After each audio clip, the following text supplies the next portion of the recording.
What is going on, everyone? I hope you're doing well. Welcome back to the Defer to the Game podcast. We just got done with an awesome couple of days at All-Star Week in Atlanta, and I wanted to get into that as well as discuss where Major League Baseball stands according to the custom team stat I created, Weighted Vibes Created Plus. It's a super cool team-based statistic. I've posted about it on my TikTok as well as regular updates on my Twitter. I am at Defer to the Game on both of those platforms if you want to find out a little bit more and kind of see where teams have trended over the season. But first and foremost, let's get into All-Star Week in Atlanta. I think Major League Baseball has finally figured out a lot of important things for the future of the game. How to market players outside of New York, Los Angeles, and some of the other larger markets. And you just have to look no further than the Home Run Derby. Major League Baseball put on one of its best home run derbies ever with one player from a large market, Jazz Chisholm, and he was a complete non-factor in the Derby. The Home Run Derby did not need Jazz Chisholm. Cal Raleigh, Junior Caminero, O'Neal Cruz, Brent Rooker, James Wood, all of these guys supplied so much juice. It gave them a national platform to show their skills, their personality, and it was one of the best home run derbies I can remember watching. Truist Park was a perfect ballpark for the Derby. It was absolutely packed. The atmosphere was electric, especially when Matt Olson went on his crazy run.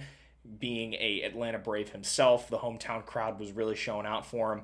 Aside from the controversy between Brent Rooker and Cal Raleigh over who would advance into the knockout rounds, it was perfectly orchestrated. Maybe besides the guy that tried to rob Junior Caminero of a home run, but honestly, getting O'Neal Cruz in the Derby was a must. Byron Buxton was way better than I think I would have expected him to do in the home run derby.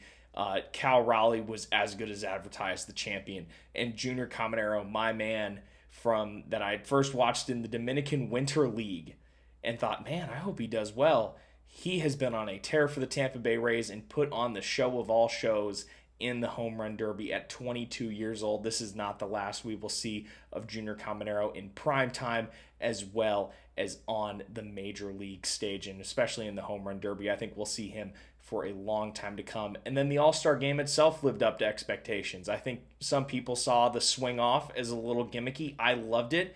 It was a pressure-packed way to end the All-Star game and add some juice to it rather than wasting pitchers' arms or overextending the last pitcher in extra innings and kind of keeping people there longer than they wanted to for an All-Star game. I think people are there for the moments. People are there for the initial matchups. I don't think they're there for a 12, 13 inning game. And so the swing off was perfect. The tribute to Hank Aaron was unbelievable. It was one of the most well done things I've ever seen in terms of tributes to a past athlete. Hank Aaron is one of the greats of the game, and I'm so glad that Major League Baseball and especially Atlanta treated this as a great homage to one of the absolute great players of the game. I mean, that call from Vin Scully when he broke Babe Ruth's record will live on in history. A black man is getting an ovation in the Deep South.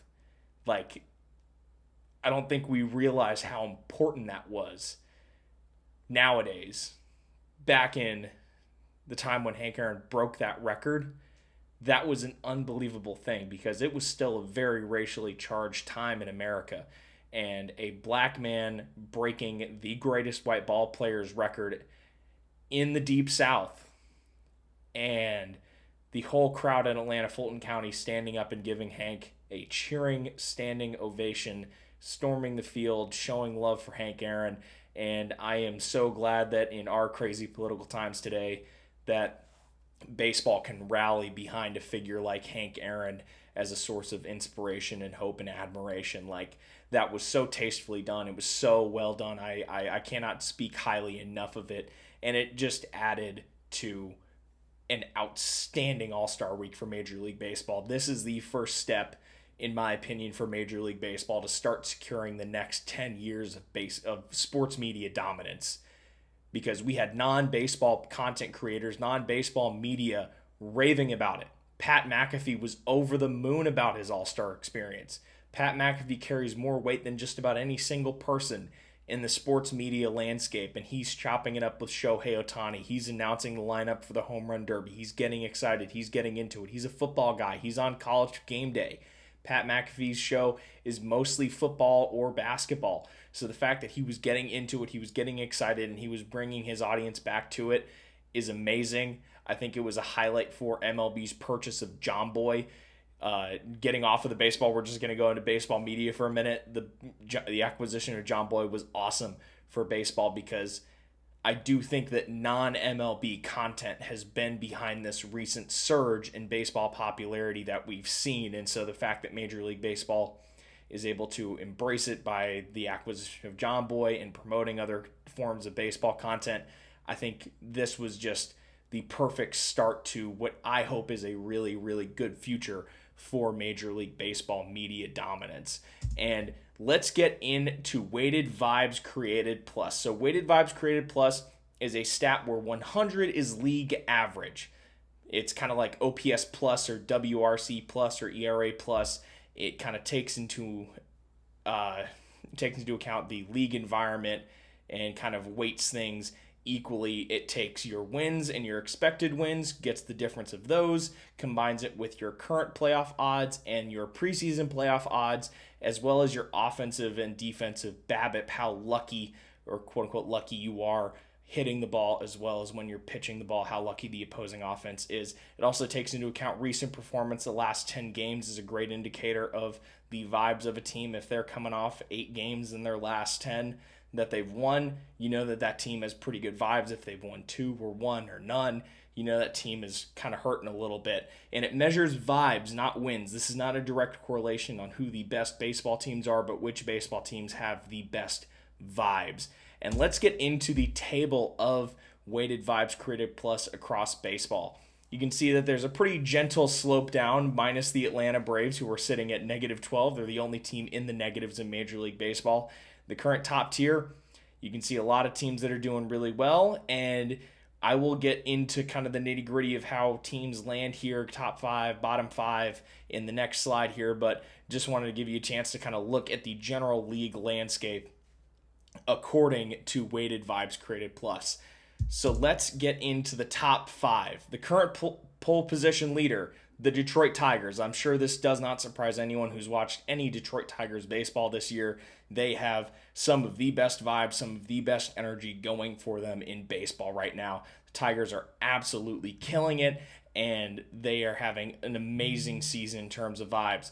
Recent riser, the Toronto Blue Jays. The Toronto Blue Jays were in the middle of this table maybe a month ago, and they have risen rapidly in the past couple of weeks to take the number 2 spot. They rode an awesome winning streak to get a Weighted Vibes Created Plus of 166, only 2 points away from the Detroit Tigers at 168. And then following them, the Milwaukee Brewers, a team that I think a lot of people were really concerned about in the beginning of the season. Obviously, they got massacred in the Bronx in their first opening series, the famous torpedo bat coming out party for the New York Yankees.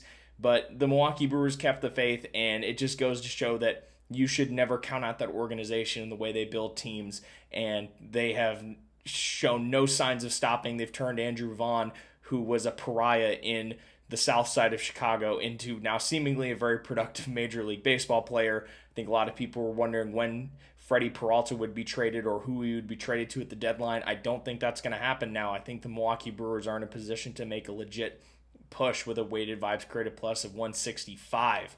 And the 4th spot, one of the top placeholders this entire season, the Houston Astros. They have come out of a year where I think a lot of people were expecting them to have to retool and rebuild. They show no signs of stopping. The Astros are a hydra. You cut one head off and 2 appear. They cannot be defeated, seemingly. They are always going to be competitive. They're always going to have an awesome squad down there in Houston. And at number 5, a recent riser, the Chicago Cubs. The Chicago Cubs are one of the teams in here that's in the top 5 and also lead their division. They really haven't surrendered that division lead the entire year. The Cubs are a super strong squad, and I don't think it would surprise anyone that they are in the top 5 of this table if you keep up with any of the Wrigleyville media, you know that people are feeling really good about where the Chicago Cubs are at right now. And then we go to the bottom 5. This is where things get a little less fun. So the worst team according to Weighted Vibes Created Plus is the Atlanta Braves, host of the 2025 All-Star Game. I don't think this surprises anyone. They came in with super high expectations to try and recapture some of the glory they had in 2021, and that has simply not happened. They get absolutely bullied in this stat because it takes into account preseason and current playoff odds, and the Braves have seen a pretty massive tank in those. They've also won fewer games than they should according to the run Pythagorean theorem, and their offensive and defensive BABIP is just not very good. They have a -12. They're the only team in the negatives. Number 2, the Arizona Diamondbacks. The Arizona Diamondbacks are another team that came in with high expectations and are struggling a little bit right now with a Weighted Vibes Created Plus of 31. They're just only a couple games under 500, though. They could very easily get hot and end up in the top end of this spectrum. They just have to win a few more games and hope that the Dodgers, Giants, and Padres lose a few more games. Then number 3, the Texas Rangers. They are only one game below 500, but boy are their vibes bad. They just something is wrong with that baseball team. I think it could be an age thing. It could be any number of factors, but I am not feeling great about the Texas Rangers. Then the disaster case of all disaster cases, the Baltimore Orioles this year. They came in with pressure and expectations to win this year in a hyper-competitive AL East, and an awful start has really put them behind the 8 ball this year. They're 11 games below 500 right now. They're not really doing all that well. They would need to win 11 straight games to get back up to 500, or 9 straight games, and I just don't think it's going to happen with a Weighted Vibes Created Plus of 55. The vibes in Baltimore are not good right now. And then number 5, the Minnesota Twins. The Minnesota Twins were largely considered a wild card, if not division winner in the AL Central, and this year just has not been super kind to them. They had a great winning streak earlier on this spring, but they haven't been able to sustain a ton of wins outside of that big winning streak with a Weighted Vibes Created Plus of 60, but they're only 2 games below. They could easily get back in this thing, just like the Diamondbacks, just like the Rangers and the Braves and the Orioles. They can, but it just seems ever so unlikely. And this stat is really good for judging the trade deadline. So as we go into the trade deadline, I've formed 6 groupings. So we've got buy, stay the course, buy low, refuel needed, sell high, and if it ain't bolted down. And so if we're going buy, these are teams that are doing well, winning games, have a great Weighted Vibes Created Plus, but there is pressure to win and an expectation that they need to do something this year to keep that championship window open. Number 1, the Toronto Blue Jays. A window has opened for them with signing Vlad to a long contract and the team turning into a pretty good juggernaut in the AL East. There is significant pressure for the Toronto Blue Jays to turn their good fortune into some postseason success. Number 2, the Detroit Tigers. This is largely seen as their year. They could very well go for it. Tariq Skubal, I would say, AL Cy Young favorite right now. He's playing super solid baseball. The Detroit Tigers are in a position to win, and they are expected to do well. I expect them to buy, add where they need to in order to make the best possible run at this thing. Number 3, the Seattle Mariners. This is the year. Cal Raleigh having potentially the greatest offensive season for a catcher since Josh Gibson. My goodness, not Bob Gibson.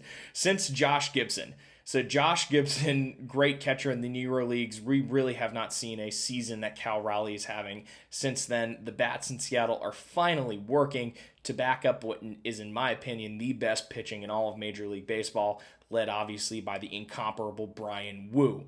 Then number 4, the San Diego Padres. There is pressure to win in San Diego. This is the year. Machado still in prime form. Tatis having a good year. There is definite pressure in San Diego to turn this into something, so I expect them to be very active and add at the deadline.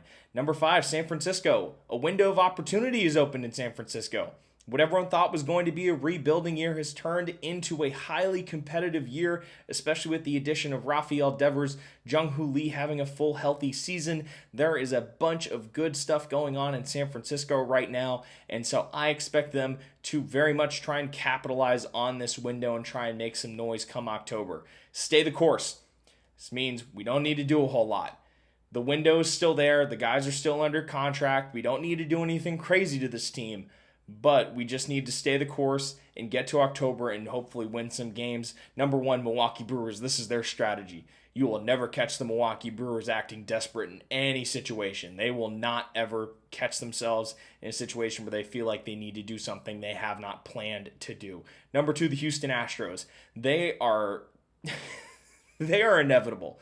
There is no reason to expect the Houston Astros to do anything crazy because they have done such a good job assembling a great ball club. And so I think they will make some moves, but I think they will stay the course. The Chicago Cubs, very similar deal. They do have a payday coming up for one of their star players, Kyle Tucker, and they also have to plan around PCA eventually needing a payday as well. I think they will stay the course, but they have a very, very competitive ball club. Number four, the Philadelphia Phillies. They spend a lot of money on their current roster. I think they will make some moves, but I don't think they will do anything crazy. They are an amazing ball club, and so I think they will stay the course and try and make this thing work with what they have. Number five, the Los Angeles Dodgers. The Dodgers are the organization in Major League Baseball right now. If they want something, they can probably figure out a way to get it, but I also expect them to stay pretty quiet over the deadline. I think they will make some moves when it comes to their pitching, but in terms of their lineup, they have so many alpha dogs there that they will make some moves, but I don't think anything crazy. Buy low. These are teams that are going to likely buy at the deadline, but I don't think they will do anything drastic. Like the New York Yankees. The New York Yankees have become a bit penny pinching over the years, for lack of a better word. I think they have a lot of money already committed to their payroll. I don't think Hal Steinbrenner is going to give Brian Cashman the go nuts AJ Preller style green light to make any crazy moves, and I don't think they really need to make any. They will be fine. Number two, the New York Mets. They just handed out one of the largest contracts in sports history, and they have a very good ball club. I think there's been a lot of, I would say, hating from the sidelines on the New York Mets. I still think they're a very, very competitive and good baseball team. I don't think they need to do anything crazy, but I think they will buy low where they can. Same thing with Boston. I don't think Boston is in a position to make any crazy big blockbuster moves because I don't think they are 100% sure that this is the year, but they have encountered some great fortune as of late. So if they want to buy low and add a couple pieces to their roster and see what happens this year to add to their great core of prospects that are starting to mature, go nuts in my opinion.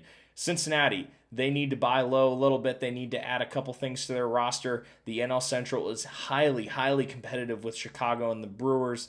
I don't think that they're going to make any crazy blockbuster trades with Ellie's payday coming up, but I do think that they will make some moves to buy. The St. Louis Cardinals, they do not need to do anything crazy. This year is total house money for them. Chaim Bloom is coming in next year to take over as the general manager. He is currently overseeing their minor league system, and so I don't think he would like to see the current general manager make any crazy moves and deplete the farm system at the deadline for a season that they were not at all expecting to go this well. Refuel needed. These are teams often with winning records, but with below average vibes, and they will need to add some additional fuel in order to compete in October. Number one, the Tampa Bay Rays.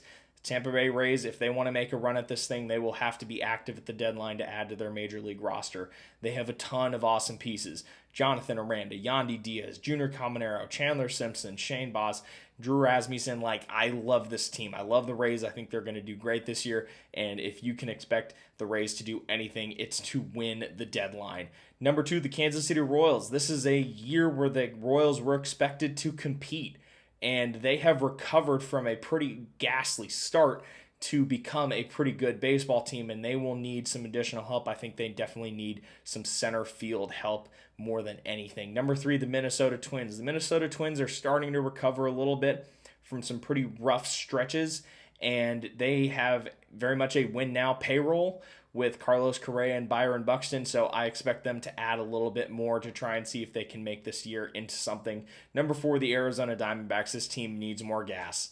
They just need more gas. They are in the toughest division in baseball, in my opinion, the NL West. Outside of the Colorado Rockies, all 4 teams are playoff teams that would likely win many other divisions. They need to add a little bit more if they want to turn this core that they have into a competitive team. Number 5, the Atlanta Braves. They've started to dig themselves out of this hole, and they have a lot of long-term money locked up, so I don't think they can tear the whole thing down right now. But they need a little bit more, and honestly, if they add more, they should add with team control into 2026, because I do think the Braves will have a very competitive and good team in 2026. Sell high. These are teams that are typically losing records. I think all of these teams have losing records. They aren't. A lot of them have fun prospects, a lot of good young players, and so I think for some of their older players, I think they can sell high on a couple of these pieces. Number 1, the Athletics. They have a very fun team that they've put together in certain spurts, but the team really isn't complete and ready to compete yet. So I think if the Athletics were able to sell high on a couple of their players that are doing well, I think that would serve them extremely well. Cleveland, this is the first year in a while that it hasn't worked out for Cleveland. And so I think they have a couple of players that they need to sell high on. Same thing with the Baltimore Orioles. They're going to have to do a lot of tinkering with this roster after the 2025 season. Not necessarily because I don't think that roster can compete, but I think change is necessary after such an abysmal start. Like, it has just been so bad right now for the Baltimore Orioles that it just isn't working right now. The Washington Nationals, any veterans they have, they should sell high on. They've got C.J. Abrams, James Wood, a bunch of really good players. I think for any guys that they have right now, they should sell high on them. The Los Angeles Angels, they are another team with some decent fun players, but I think they have some players that they could really sell high on.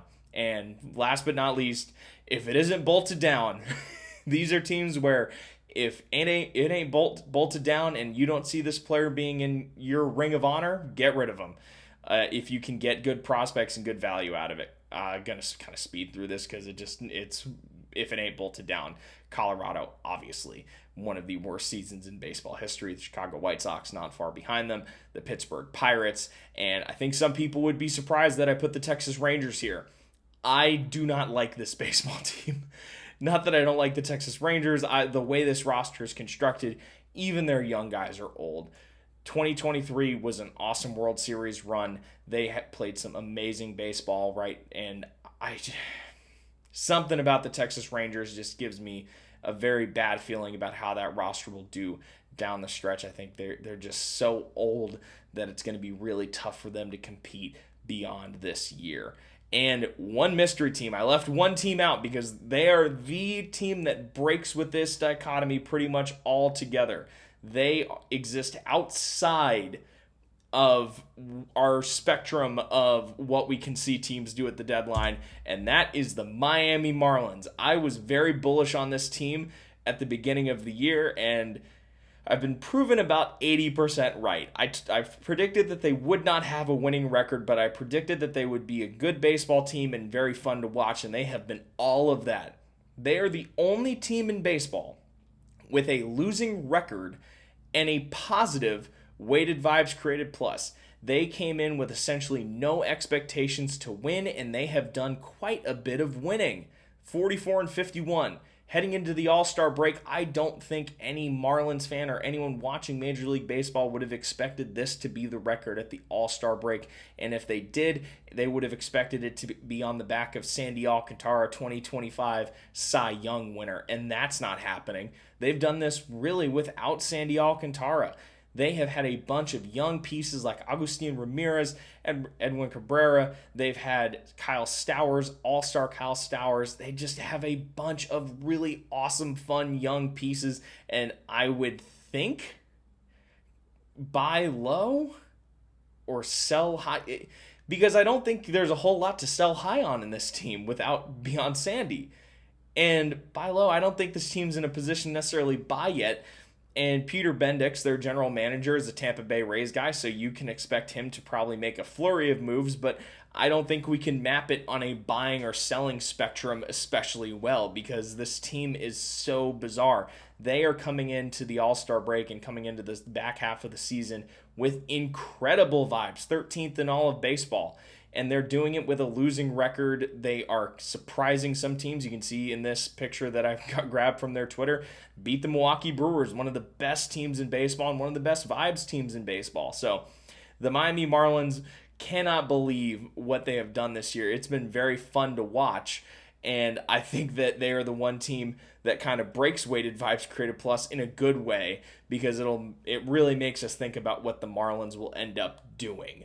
So with that being said, we've had a ton of really fun baseball this year. Viewership numbers are way up.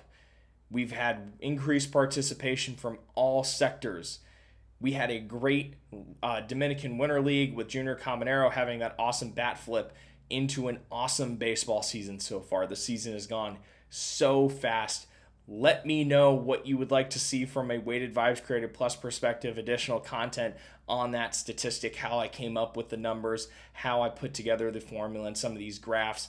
I have absolutely loved looking at baseball through this lens because I think it quantifies some of the hidden it factor that propels certain teams. So when I'm looking at not only who will buy or sell at the deadline, but which teams just have that juice going into the playoffs, I think Weighted Vibes Creative Plus will be a great indicator of that. If you are exceeding expectations, winning more games than you're supposed to, and the ball is landing where the opposing fielders aren't, and the opposing team is only hitting it to where your guys are, that can propel a team. Like the 2019 Nationals, the 2023 Rangers. Like luck, like baseball is 90% mental, and the other half is physical, as Yogi Berra said. So this vibes thing, it's a bit hard to quantify, but it is a real thing. So I think it's going to have a super big impact on the Major League Baseball season so far. I appreciate you guys listening. Follow me at Defer It to the Game on Instagram, TikTok, and at Defer It to the on Twitter, and Defer It to the Game on Blue Sky if you are on any of those platforms. I'd love to connect with you guys. Got a bunch of really good content coming out for the back half of the season, especially leading into the trade deadline. I hope you guys have a great day. I will see you guys on the next one.